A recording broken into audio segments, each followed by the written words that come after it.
20,000 لیں گے نعت خوانی کے، 30,000 لیں گے نعت خوانی کے، 40,000 لیں گے نعت خوانی کے۔ ابے ہٹ سالے مکار کہیں گے، آپ نے بزنس بنا لیا اس چیز کو، تجارت بنا لی آپ نے، آپ دین کے خادم نہیں ہیں۔ یہ میرا میسج علماء اہل سنت اور شعراء اہل سنت سے ہے۔ جب میں پڑھتا ہوں تو مجھے حیرت ہوتی ہے، 30,000 نذرانہ، 40,000 نذرانہ، 50,000 نذرانہ، 30,000۔ خطیب صاحب بھی ہیں، وہ بھی 20-20 30 ہزار روپے لے رہے ہیں۔ شاعر صاحب بھی، نعت خان صاحب، وہ بھی 20-20 30 ہزار روپے لے رہے ہیں۔ ارے بھائی کیا ڈکیتی کویتی پڑ رہی ہے، کیا ہے بھائی؟ آپ لوگ دین کے خادم ہیں، دین کی خدمت ایسے ہوتی ہے، ہمارے بزرگوں نے ایسے ہی دین کی خدمت کی ہے۔ ایک صاحب، میں نام نہیں لینا چاہوں گا، وہ کہہ رہے تھے بھائی یہ دیکھیے میرے تعلق سے جو ہے یہ آڈیو کلپ چلائی گئی، اس طرح سے مجھے بدنام کیا جا رہا ہے۔ بھائی ہم بھی سوئے نہیں ہیں، ہم بھی کیا کہتے ہیں، ہمارے بھی سفر ہوتے ہیں، ایسا ہوتا ہے ویسا ہوتا ہے، تو اتنے سفر کیوں کر رہے ہیں؟ مت کریے بھائی، جتنی وسعت ہو اتنے آپ سفر کریے، آپ تجارت کریے نا۔ تجارت کیوں نہیں کرتے؟ ہمارے بزرگوں نے تجارت کی ہے، میرے سرکار نے تجارت کی ہے، بزنس کیا ہے، اور اس کے علاوہ اپنا وقت نکالا دین کی خدمت کے لیے۔ آپ ایسا کریے، کیوں نہیں کرتے؟ پھر 30,000 40,000 روپے کہاں سے مل جائیں گے؟ اور ایک مناسب بھی انسان لے لیتا ہے، بھائی آنے جانے کا خرچہ ہو گیا کچھ، بھائی اس کی ضرورتیں ہیں وہ پوری ہو جائیں۔ لیکن 30,000 میں ایک رات کے 30,000 کون سی ضرورتیں پوری کرنا ہے؟ بلڈنگیں بنانا ہوں گی، پراپرٹی بنانا ہے، بینک بیلنس بنانا ہے۔ صرف اگر کیا کہتے ہیں آپ کے دل میں صرف اگر دین کا درد ہوتا، اسلام کی نشر و اشاعت کرنے کا کیا کہتے ہیں آپ کے اندر جذبہ ہوتا، تو حالات تو یہ نہیں ہونا چاہیے تھے۔ اور نعت خان سے تو مجھے پتہ سمجھ میں نہیں آتا کہ 20-20 30 ہزار روپے لے رہے ہیں، کس بات کے لے رہے ہو بھائی؟ کون سے دین کی خدمت آپ کر رہے ہیں؟ کون سے آپ نے دین کے جھنڈے گاڑ دیے ہیں؟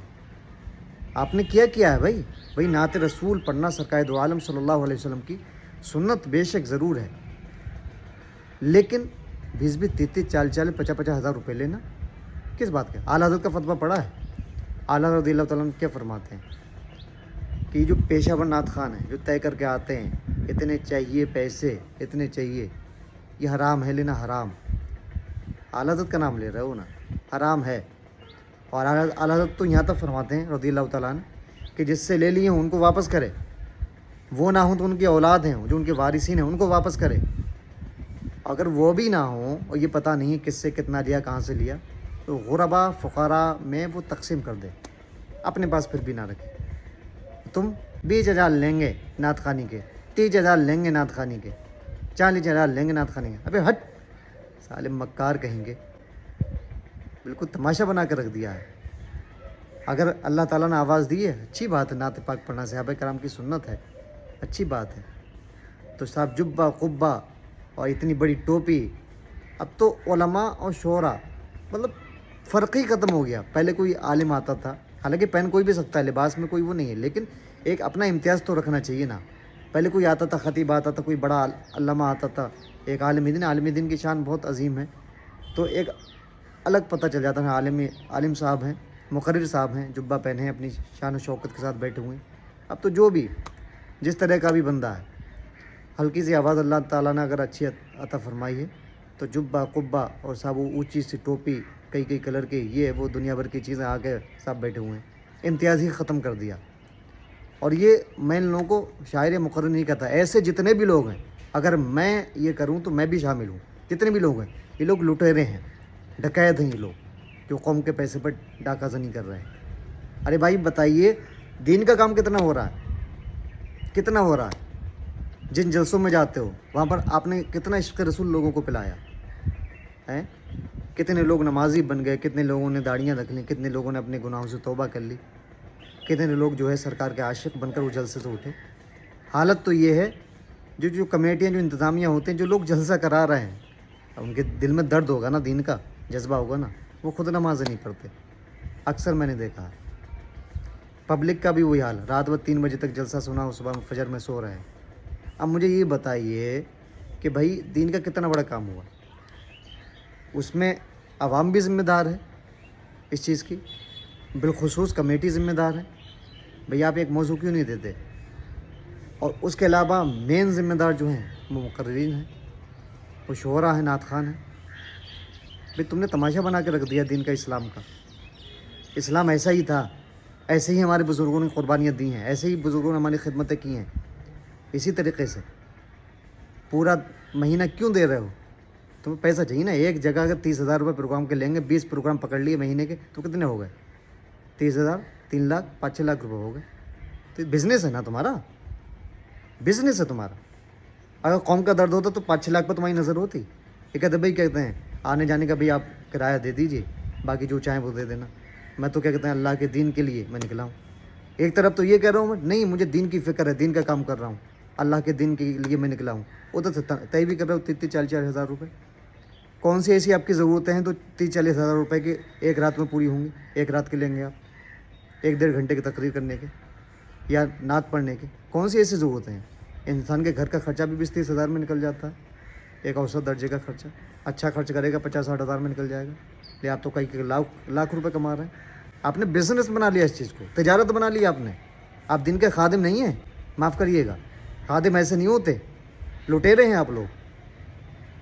میں تمام معذرت کے ساتھ, بڑی معذرت کے ساتھ, تمام ایسے پیشہ ور نعت خوان اور پیشہ ور خطیب جو پیسے طے کر رہے ہیں, موٹے موٹے نظارہ نہیں لے رہے ہیں, اور ان کے بچے عیش کر رہے ہیں. عیش پہ مجھے دقت نہیں ہے, جائز طریقے سے اگر اچھی زندگی ہو.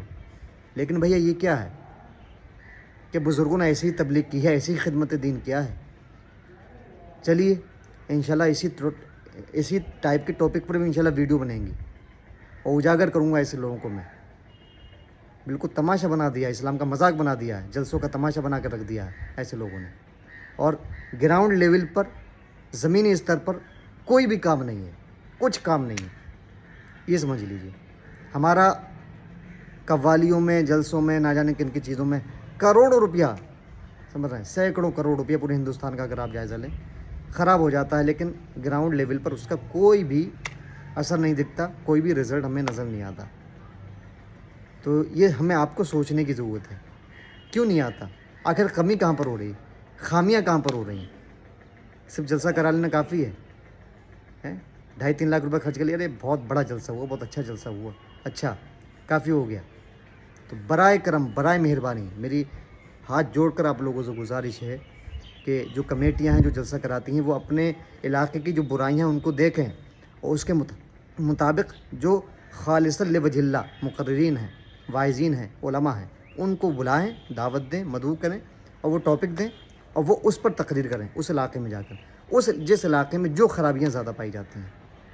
اور گراؤنڈ لیول سے برائیوں کو ختم کرنے کی کوشش کریں معاشرے کے اندر جو بھی ہیں, گراؤنڈ لیول سے.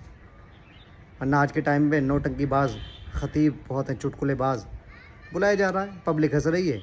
ارے بھائی, تماشا کیوں بنا رہے ہو جلسوں کا, اسٹیج کا؟ خدا را, اللہ کے واسطے سدھر جائیے, سنبھل جائیے, اور وقت کی نزاکت کو سمجھیے.